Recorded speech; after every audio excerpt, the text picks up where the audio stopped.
नमस्कार, स्वागत और अभिनंदन आप सभी का। आज का ये जो हमारा कैप्सूल है ये है आपके प्रमुख ऐतिहासिक युद्ध राजस्थान के संदर्भ में। क्योंकि प्रत्येक एग्जाम के अंदर युद्धों से संबंधित क्वेश्चन आता है। अब क्वेश्चन पूछने के तरीके क्या क्या हैं, तो पहले तो वो समझिए। एग्जामिनर या तो आपको पूछेगा कि युद्ध कब हुआ है, या फिर पूछेगा युद्ध किन किन के मध्य हुआ है, और तीसरा क्वेश्चन कौन विजय हुआ है, और चौथा क्वेश्चन आजकल पूछने का तरीका और चेंज हो गया है। वो 4 युद्धों के नाम देगा और आपको पूछेगा कि निम्न में से दिए गए युद्धों को काल क्रम के अनुसार सही व्यवस्थित कीजिए। ये चौथा। और पांचवा इंपॉर्टेंट और है कि युद्ध देखकर पूछेगा कि ये युद्ध कहां लड़ा गया। वो स्थान पूछ लेता है, जिला पूछ लेता है। ठीक है, तो प्रत्येक एग्जाम के अंदर यहां से इंपॉर्टेंट क्वेश्चन बनेगा। तो आइए चर्चा करते हैं प्रमुख ऐतिहासिक युद्धों की। और सबसे पहले जिस युद्ध के बारे में चर्चा करेंगे वो है आपके सामने तराइन के युद्ध। वैसे इतिहास में तो तराइन के 3 युद्ध लड़े गए हैं। इतिहास में तो तराइन के कितने युद्ध लड़े गए हैं? 3। लेकिन हमारे राजस्थान के संदर्भ में 2 युद्ध इंपॉर्टेंट है। तो आप बताना कमेंट करके कि तराइन का तीसरा युद्ध कब लड़ा गया। ठीक है, चलिए हमारे राजस्थान के संदर्भ में चर्चा करते हैं। तराइन, सबसे पहले तो ये तराइन कहां पर है, तो याद रखिएगा हरियाणा राज्य के करनाल जिले में एक स्थान है तराइन। और राजस्थान के संदर्भ में तराइन के 2 युद्ध बड़े प्रसिद्ध हैं, तराइन का प्रथम और तराइन का दूसरा। सबसे पहला क्वेश्चन, तराइन का प्रथम युद्ध कब लड़ा गया, तो याद रखिएगा 1191 के अंदर। जबकि तराइन का द्वितीय युद्ध कब लड़ा गया, तो याद रखिएगा 1192 के अंदर। क्रम सही है, 1191 और 1192। याद रखिएगा चाहे तराइन का प्रथम हो और चाहे तराइन का द्वितीय, ये युद्ध पृथ्वीराज चौहान, जिसे आप पृथ्वीराज तृतीय भी बोल सकते हैं, पृथ्वीराज चौहान और मोहम्मद गोरी के मध्य लड़े गए। ये दोनों युद्ध किन किन के मध्य हैं? पृथ्वीराज चौहान और मोहम्मद गोरी के मध्य। याद रखने वाली बात यह है कि तराइन का जो प्रथम युद्ध है वो तो विजय हुए थे पृथ्वीराज चौहान, जबकि तराइन के द्वितीय युद्ध में जो विजय हुए थे वो है मोहम्मद गोरी। बस ये याद रखना आपको। तो क्वेश्चन कितने प्रकार से, तराइन कहाँ है? हरियाणा में। प्रथम युद्ध कब लड़ा गया? 1191 में। दूसरा कब हुआ? 1192 में। पहला किन किन के मध्य हुआ? पृथ्वीराज और गोरी। दूसरा किसके मध्य हुआ? शेम पृथ्वीराज और गोरी। याद रखने वाली इंपॉर्टेंट बात है कि तराइन का प्रथम युद्ध विजय कौन हुए, तो याद रखना पृथ्वीराज चौहान। और दूसरे में विजय कौन हुए, तो याद रखिएगा Mohammad Ghori. Very very important. ठीक है, नेक्स्ट अगले युद्ध है आपके सामने अलाउद्दीन खिलजी के अभियान। और यहां से भी प्रसिद्ध क्वेश्चन बनता है, स्टार लगा लीजिएगा। स्टार तो आप इस पर भी लगा लीजिएगा, एग्जाम के अंदर बहुत ज्यादा इंपॉर्टेंट है ये भी। ठीक है, अब यहां से डायरेक्ट क्वेश्चन आता है। एग्जामिनर आपको पूछता है कि निम्न में से अलाउद्दीन खिलजी के किए गए अभियानों का सही क्रम है, तो वो यहां से भी क्रम पूछता है, वरना वन लाइनर तो है ही। तो देखिए अलाउद्दीन खिलजी के अभियान में सबसे पहला है आपके सामने रणथंबोर। रणथंबोर का युद्ध, जिसे हम पढ़ते हैं रणथंबोर का पहला शाखा। ये जो रणथंबोर का पहला शाखा है यही आपके राजस्थान का पहला शाखा भी है, और इसे आप पढ़ते हैं राजस्थान का प्रथम जल जोहर भी। ठीक है, याद रखिएगा। तो रणथंबोर का शाखा कब हुआ था? याद रखिएगा 1301 में। और ये जो रणथंबोर का युद्ध है ये किन किन के मध्य हुआ, तो अलाउद्दीन खिलजी है और सामने कौन है? याद रखिएगा हमीर देव चौहान। और इसके अंदर पराजित कौन हुए थे, तो याद रखिएगा हमीर देव चौहान। तो विजय कौन हुए बताने की आवश्यकता नहीं है, अलाउद्दीन खिलजी। अलाउद्दीन खिलजी ने अपने ये सभी अभियान जीते थे। ठीक है, याद रखिएगा। तो रणथंबोर पर अटैक कब हुआ अलाउद्दीन खिलजी का? 1301 में। उस समय रणथंबोर के शासक कौन थे? हमीर देव चौहान। मतलब यहां पर कौन सा वंश था? चौहान वंश। ठीक है, और विजय कौन हुए? अलाउद्दीन खिलजी। इस घटना को हम राजस्थान के प्रथम शाके और राजस्थान के प्रथम जलजोर के रूप में भी पढ़ते हैं। ठीक है, आइए दूसरा अभियान इनका, चित्तौड़ का पहला शाखा। यानी कि चित्तौड़ पर इन्होंने आक्रमण किया था 1303 में। और उस समय चित्तौड़ के शासक कौन थे? याद रखिएगा रावल रतन सिंह। और ये किस वंश के थे? गुहिल वंश के। और इसके अंदर भी अलाउद्दीन खिलजी ही विजय हुए थे, यानी कि पराजित कौन हुए थे? रावल रतन सिंह।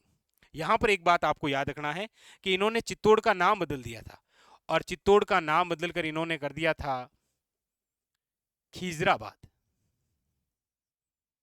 क्या कर दिया था, खिजराबाद। एक क्वेश्चन आपके लिए है यहाँ पर, अलाउद्दीन खिलजी ने चित्तौड़ का नाम बदलकर खिजराबाद किया, इसका उल्लेख कौन से अभिलेख में है, ये आपको बताना है। ठीक है, नेक्स्ट देखिए, अलाउद्दीन खिलजी का जो अगला अभियान है, अगला जो युद्ध है वो है शिवाना, जिसे इतिहास में शिवाना का पहला साका कहा गया है।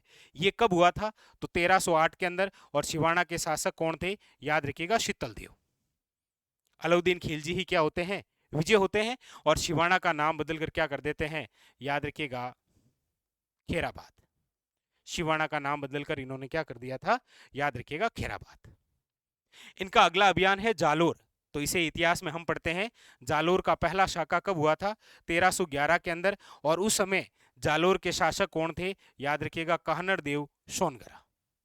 कहनर देव सोनगर याद रखिएगा, और यहाँ पर पराजित होते हैं कौन, कानर देव सोनगरा, और विजय कौन होते हैं, अलाउद्दीन खिलजी, और जालोर का नाम बदलकर क्या कर देते हैं, जलालाबाद। तो ये आपके सामने अलाउद्दीन खिलजी के 4 बड़े महत्वपूर्ण अभियान हैं, रणथंबोर 1301, चित्तौड़ 1303, शिवाना 1308, जालोर 1311।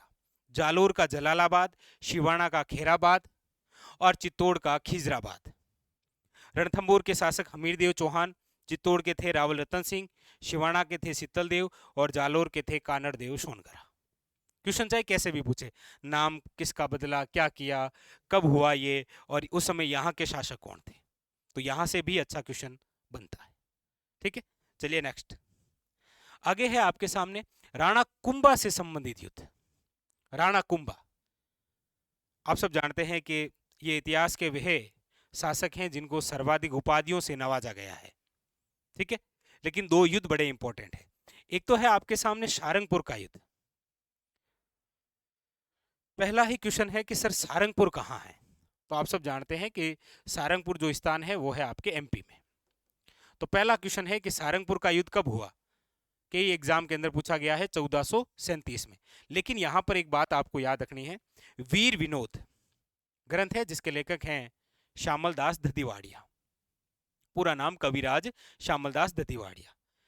उनका जो ग्रंथ है वीर विनोद, उसके अनुसार ये कहा गया है कि सारंगपुर का जो युद्ध है वो कब लड़ा गया है, तो 1439 में। बाकी सारंगपुर का युद्ध कब हुआ है, 1437 में। ये कई बार एग्जामिनर ने पूछ रखा है, लेकिन वो स्पेशल देखकर पूछे कि वीर विनोद के अनुसार कब हुआ, तो थोड़ा सा आपको ध्यान रखना है। ठीक है, तो सारंगपुर का युद्ध हुआ 1437 में। सारंगपुर कहां पर है, एमपी के अंदर। ये युद्ध किन किन के मध्य हुआ, तो याद रखना है राणा कुंभा, और सामने है महमूद खिलजी फर्स्ट। ये महमूद खिलजी फर्स्ट कौन है, तो याद रखिएगा मांडू के शासक, मांडू या फिर आप इसे मालवा कह सकते हैं। ठीक है, और इसके अंदर विजय कौन हुए थे, तो याद रखिएगा राणा कुंभा। और ये वही युद्ध है जिसके विजय उपलक्ष्य में राणा कुंभा ने चित्तौड़गढ़ के अंदर विक्ट्री टावर, विजय स्तंभ का निर्माण करवाया था। ठीक है, तो यहां से क्वेश्चन, सारंगपुर कहाँ है, एमपी में, कब हुआ, 1437 में। वीर विनोद के अनुसार कब हुआ, वो थोड़ा सा याद रखना है। किन किन के मध्य हुआ, तो कुंभा और महमूद खिलजी फर्स्ट। विजय कौन हुए थे, तो याद रखना है राणा कुंभा। अगला युद्ध है बदनौर का युद्ध। वैसे इसे बदनौर का युद्ध भी बोलते हैं, और इसे आप बेराटगढ़ का युद्ध भी बोलते हैं। इसी युद्ध का दूसरा नाम क्या है, बेराटगढ़। देखिए, बेराट है जयपुर में, बेराटगढ़ है भीलवाड़ा में, याद रखिएगा। तो यहां से क्वेश्चन है कि बदनौर का युद्ध कब हुआ, याद रखिएगा आपके वेरी वेरी इंपॉर्टेंट, 1457। ये 37 है और ये 57 है, दोनों ही युद्ध कुंभा के हैं। ये युद्ध किन किन के मध्य हुआ, तो कुंभा और सामने महमूद खिलजी फर्स्ट है, और याद रखिएगा कुतुबुद्दीन शाह है। ये दोनों संयुक्त रूप से थे, लेकिन इसके अंदर विजय कौन हुए थे, याद रखिएगा राणा कुंभा। इसीलिए आप पढ़ते भी हैं कि कुंभा ने सारंगपुर जीतकर तो विक्ट्री टावर बनाया था, और कुंभा ने बदनौर जीतकर बदनौर भीलवाड़ा के अंदर कुशाल माता का मंदिर बनाया था। ये भी एक इंपॉर्टेंट फैक्ट है। ठीक है, तो बदनौर का युद्ध किन किन के मध्य हुआ, विजय कौन हुए, और सारंगपुर का युद्ध किन किन के मध्य हुआ और विजय कौन हुए। यहाँ पर याद रखना ये महमूद खिलजी फर्स्ट है, सेकंड आगे आएगा, ये फर्स्ट है। ठीक है, तो ये थे आपके कुंभा से संबंधित युद्ध। नेक्स्ट, अगली बात है आपके सांगा से संबंधित युद्ध। डायरेक्ट वन लाइनर क्वेश्चन, आप चाहे एसआई का पेपर उठा के देखिए या फिर आरएस का, आपको वहां पर डायरेक्ट इनमें से 4 युद्ध के नाम मिलेंगे, और कहेगा निम्न में से सांगा द्वारा किए गए युद्धों का सही क्रम है। तो ये जो आपके सामने लिखा है ये बिल्कुल सही क्रम है। देखिए सांगा से संबंधित कौन कौन से युद्ध है, पहले तो नाम देख लेते हैं। खातोली का युद्ध है, बाड़ी का युद्ध है, गागरोन का युद्ध है, बयाना का युद्ध है और खानवा का युद्ध है। ये आपके सामने 5 युद्ध हैं सांगा के, जिसमें सांगा 4 विजय होंगे और 1 पराजित होंगे। पराजित होंगे जिसमें वो है आखिरी युद्ध खानवा, बाकी सारे विजय होंगे। ठीक है, तो आइए एक एक के बारे में चर्चा करते हैं। अच्छा, एक तो याद रख लीजिएगा खातोली का युद्ध कब हुआ, तो याद रखिएगा 1517 में। ठीक है, बाड़ी का युद्ध कब हुआ, तो 1518 में। घाघरोन का युद्ध कब हुआ, तो 1519 के अंदर, याद रखिएगा। बयाना का युद्ध कब हुआ, तो 16 फरवरी 1527। खानवा कब लड़ा गया, 17 मार्च 1527। तो इस प्रकार से एक क्रम पूछता है। ठीक है, बाकी अब देखिए एक एक युद्ध के बारे में चर्चा करते हैं। खातोली का युद्ध, खातोली कहां पर है, तो याद रखिएगा कोटा के अंदर। कब लड़ा गया, 1517 में। किन किन के मध्य, तो राणा सांगा और सामने कौन थे, इब्राहिम लोदी, जिसके अंदर पराजित कौन हुए थे, इब्राहिम लोदी, और विजय कौन हुए थे, सांगा, याद रखना। दूसरा है बाड़ी, ये कहां पर स्थान है, तो याद रखिएगा धौलपुर में। ये कब हुआ, तो 1518 के अंदर, अगले ही साल। फिर किस किस के मध्य, तो सांगा और सामने कौन है, इब्राहिम लोदी, इसमें भी इब्राहिम लोदी पराजित हुए। विजय कौन हुए थे, सांगा, याद रखिएगा। ठीक है, वेरी वेरी इंपॉर्टेंट। और वैसे खातोली युद्ध के बारे में चर्चा करते हैं सांगा से रिलेटेड, तो आपको पता ही है कि भाइयों ने आंख तो पहले ही फोड़ दी थी सांगा की, और इस युद्ध के अंदर एक पैर और एक हाथ कट गया था। ठीक है, तो खातोली और बाड़ी ये दोनों ही युद्ध सांगा और इब्राहिम लोदी के मध्य हुए, जिसके अंदर दोनों ही विजय होते हैं कौन, राणा सांगा। ठीक है, अगला युद्ध है गागरोन का युद्ध। देखिएगा गागरोन कहाँ है, तो आप सब जानते हैं झालावाड़ के अंदर। ये युद्ध हुआ है 1519 के अंदर। किन किन के मध्य हुआ, तो याद रखिएगा राणा सांगा और सामने है महमूद खिलजी सेकंड। और इस युद्ध के अंदर भी विजय कौन हुए हैं, याद रखिएगा सांगा, मतलब महमूद खिलजी सेकंड पराजित हुए। जिस प्रकार आपने अभी देखा कि यहां पर महमूद खिलजी फर्स्ट को पराजित किया था, किसने, कुंभा ने, और इधर सांगा ने पराजित किया महमूद खिलजी सेकंड को। अगला युद्ध है बयाना। बयाना का युद्ध आपके 16 फरवरी 1527 को लड़ा गया। आप कहेंगे सर बयाना कहां पर है, तो बयाना है आपके, याद रखिएगा, भरतपुर में। बयाना कहां पर है, याद रखिएगा, भरतपुर में। ये जो युद्ध है ये बाबर की सेना वर्सेज सांगा की सेना के मध्य हुआ, जिसके अंदर सांगा की सेना विजय रही और बाबर की सेना पराजित हो गई। इसीलिए इसके जस्ट 1 माह बाद अगला युद्ध हुआ था खानवा। ये खानवा कहां पर है, तो याद रखिएगा खानवा है आपके भरतपुर की रूपवास तहसील है। तहसील का भी नाम जरूर याद रखिएगा, कौन सी तहसील है, रूपवास तहसील, भरतपुर के अंदर खानवा है। वहां पर लड़ा गया था खानवा का युद्ध। खानवा का युद्ध कब लड़ा गया, तो याद रखिएगा 17 मार्च 1527 में। लेकिन वही आपके कविराज श्यामलदास ददीवाड़िया, जिनका ग्रंथ है वीर विनोद, इनके अनुसार ये युद्ध एक दिन पहले लड़ा गया, यानी कि 16 मार्च को लड़ा गया। 16 मार्च 1527 को हुआ। तो वो जो अभी आपको पूछे उसके अनुसार आपको जवाब देना है। ठीक है, तो खानवा का युद्ध किन किन के मध्य हुआ, तो आप कहेंगे सर बाबर वर्सेज सांगा, और इसके अंदर विजय, तो नो डाउट बाबर, और बाबर ने विजय होकर कौन सी उपाधि धारण की थी, गाजी की। बस ये थे आपके सांगा से संबंधित। अब कौन सा युद्ध कब हुआ, कौन सा स्थान कहां पर है, किन किन के मध्य हुआ, विजय कौन हुए, ये सारी बातें आपके एग्जाम के लिए इंपॉर्टेंट है, याद रखिएगा यहां से। ठीक है, नेक्स्ट अगली बात देखते हैं। नेक्स्ट है आपके सामने, देखिएगा 1534 और 35। आप सब जानते हैं कि चित्तौड़ पर आक्रमण होता है 1534 के अंदर, और चित्तौड़ का दूसरा साका होता है 1535 में। ठीक है, तो इस समय आक्रमण किसने किया था चित्तौड़ पर, तो याद रखिएगा गुजरात के बहादुर शाह का आक्रमण हुआ था। और इस समय चित्तौड़ के शासक कौन थे, तो याद रखिएगा विक्रमादित्य। लेकिन पूरा प्रशासन जो है वो इसकी मम्मी संभाल रही थी, जिसका नाम है कर्मावती। इसलिए आप ये भी पढ़ते हैं कि जब चित्तौड़ का दूसरा साका हुआ था, तो उससे पहले कर्मावती ने मुगल बादशाह हुमायूं को राखी भेजकर सहायता मांगी थी, लेकिन हुमायूं नहीं आया था। तो ये चित्तौड़ का दूसरा साका कब हुआ, तो चित्तौड़ का दूसरा साका हुआ 1535 के अंदर। अच्छा, एक क्वेश्चन ये भी बनता है कि चित्तौड़ का जो दूसरा साका हुआ है, इसके समय की सही गणना हमें किस में मिलती है, तो भी याद रखिएगा पूर्व ताम्रपत्र में। एक बार पूछा गया है ये किसके अंदर है, तो याद रखिएगा पूर्व ताम्रपत्र। ठीक है, पूर्व ताम्रपत्र का अभिलेख जो है इसके अंदर हमें ये सही और सटीक समय मिलता है। तो चित्तौड़ का दूसरा साका 1535 में हुआ। आक्रमण किसका था? याद रखिएगा गुजरात के बहादुर शाह का। इसमें चित्तौड़ के शासक कौन थे? विक्रमादित्य। आप सब जानते हैं कि इस समय इसकी मम्मी प्रशासन संभाल रही थी, कर्मावती, जिन्होंने यहाँ पर जोहर किया था। इन्होंने सहायता मांगी थी हुमायूं से, लेकिन हुमायूं नहीं आया। इनकी सहायता के लिए आप पढ़ते हैं रावत बाग सिंह आए थे। ठीक है, तो यहां से आपके लिए कोई ना कोई क्वेश्चन बनता है डायरेक्ट। ठीक है, अगला युद्ध है आपके सामने 1540 में एक युद्ध लड़ा गया है, मावली का युद्ध। ये जो मावली का युद्ध है ये बनवीर और उदय सिंह के मध्य हुआ, जिसके अंदर विजय हुए थे कौन? याद रखिएगा उदय सिंह। क्योंकि उदय सिंह की सहायता की थी किसने? याद रखिएगा मालदेव ने। ठीक है, तो मावली का युद्ध किन किन के मध्य हुआ? ये डायरेक्ट क्वेश्चन बन सकता है आपके लिए। और इसके अंदर विजय तो कौन हुए थे? उदय सिंह, और पराजित हुए थे याद रखिएगा बनवीर। ये अच्छा क्वेश्चन है। अगला है आपके पाहेबा साहेबा का युद्ध। ये 1541 और 42 के मध्य लड़ा गया। किन किन के मध्य हुआ? तो याद रखिएगा मालदेव तो है मारवाड़ के, जोधपुर के शासक, और सामने है राव जेतसी जो कि है आपके बीकानेर के शासक। इन दोनों के मध्य इसके अंदर याद रखिएगा विजय कौन होते हैं? तो मालदेव के सेनापति हैं, नाम आप जानते होंगे, जेता और कुंपा। जेता और कुंपा ये विजय हुए थे। तो पराजित कौन हुए? राव जेतसी, मारे भी गए थे, याद रखिएगा। ठीक है, तो अक्सर पूछा जाता है पाहेबा साहेबा का युद्ध किन किन के मध्य हुआ? तो मालदेव और राव जेतसी, जिसके अंदर विजय मालदेव हुए थे, याद रखना। मालदेव के सेनापति थे जेता और कुंपा, जिन्हें 99 युद्धों का विजेता कहा जाता है, जबकि मालदेव को तो 52 युद्धों का विजेता कहा जाता है। ठीक है, अगला युद्ध है आपके सामने 1544। डेट याद रखनी है आपको, 5 जनवरी 1544। और 5 जनवरी 1544 के अंदर जो युद्ध लड़ा गया था उसका नाम है गिरी सुमेल युद्ध। गिरी और सुमेल स्थान है पाली के जैतारण तहसील में, इसीलिए इसका दूसरा नाम भी है जैतारण का युद्ध। तो गिरी और सुमेल युद्ध लड़ा गया है 5 जनवरी 1544, याद रखिएगा, मालदेव और शेरशाह सूरी के मध्य, जिसके अंदर विजय कौन हुए? तो आप सब जानते हैं, हारते हारते जीता था शेरशाह सूरी।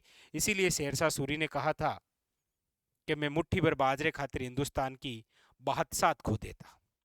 इस पर शब्दों में ऐसा हमें मिलता है कि बोलियो सूरी राज यूं गिरी गाट गमशान, मुट्ठी खातिर बाजरी खोदे तो हिंदवान। तो ये है आपके कौन सा? याद रखिएगा गिरी सुमेल युद्ध, जिसके अंदर विजय हुए हैं शेरशाह सूरी। ठीक है, तो हम कहां तक पहुंच गए हैं? 1544 तक। आगे देखिएगा, नेक्स्ट है आपके 1557। 1557 के अंदर युद्ध लड़ा गया है हरमाड़ा का युद्ध। हरमाड़ा का युद्ध किन किन के मध्य हुआ? तो याद रखिएगा उदय सिंह जो कि आपके मेवाड़ के महाराणा हैं, और हाजी खां पठान जो कि आपके अजमेर के हैं, इन दोनों के मध्य। और इस युद्ध में याद रखिएगा विजय कौन हुए थे? तो हाजी खां पठान, क्योंकि इस बार हाजी खां पठान को सहयोग किसका मिला था? याद रखिएगा मालदेव का। उदय सिंह और मालदेव दो अच्छे दोस्त थे, लेकिन मालदेव की साली की वजह से दोनों में दुश्मनी हो गई। ठीक है, वो आगे की कहानी है। तो हरमाड़ा का युद्ध 1557 और उदय सिंह और हाजी खां पठान के मध्य। अच्छा, यहां से कमेंट करके बताइएगा ये हरमाड़ा कहाँ है? एक दो क्वेश्चन तो आपको भी बताना है। ठीक है, अगली बात है 1567 और 68 के अंदर। इस समय होता है चित्तौड़ का तीसरा साका। चित्तौड़ पर अकबर का अटैक होगा 1567 के अंदर, और चित्तौड़ का तीसरा साका होगा 1568 में। ठीक है, याद रखिएगा। तो 1567 और 68 दोनों में से जो ऑप्शन में हो, कई बार ये दोनों ही आते हैं। ठीक है, याद रखना। तो यहाँ पर किसका आक्रमण हुआ था? याद रखिएगा अकबर का। और इस समय चित्तौड़ के शासक कौन थे? तो याद रखिएगा मेवाड़ के महाराणा उदय सिंह। लेकिन इस समय उदय सिंह पहाड़ियों में चले गए थे, इसलिए उदय सिंह के जो सेनापति हैं उन्होंने यहाँ पर कार्यभार संभाला था, जिनका नाम आप अक्सर पढ़ते हैं, जयमल भत्ता। और फिर सहायता के लिए मेड़ता से कल्लाजी राठौड़ भी आ गए थे। तो वो भी पूछा जाता है कि कल्लाजी राठौड़ ने किस मुगल बादशाह से युद्ध किया था? अकबर से। तो चित्तौड़ का ये था तीसरा शाखा। ठीक है, अगली बात है आपके 1576। 1576 प्रसिद्ध युद्ध है, आप सब जानते हैं, हल्दी घाटी। हल्दी घाटी कहां पर है? तो आप सब जानते ही हैं, राजसमंद में। और हल्दी घाटी युद्ध की भी दो डेट पड़ते हैं, 18 जून और आज तो एक ही है 21 जून गोपीनाथ शर्मा के अनुसार। तो 18 और 21 जो दोनों ऑप्शन में आई। ठीक है, 1576 में किन किन के मध्य हुआ? तो नो डाउट अकबर और महाराणा प्रताप। इसके अंदर विजय कौन हुए हैं? तो याद रखिएगा महाराणा प्रताप। अब की जो एनसीईआरटी की बुकें हैं सब भी हैं, वो सारे प्रमाण है कि महाराणा प्रताप विजय हुए थे। ठीक है, तो आज तक तो हम यहीं तक चर्चा करेंगे। अगला सेशन आपके अगले दिन आएगा, तो ये पार्ट 2 के अंदर टोटल आपके ऐतिहासिक युद्ध हो जाएंगे। कोई सा भी एग्जाम दीजिएगा, एक क्वेश्चन आपके ज़रूर आता है। चलिए फिलहाल आज के लिए इतना ही, मिलते हैं अगले सेशन में, इस कड़ी को आगे बढ़ाएंगे। तब तक के लिए धन्यवाद।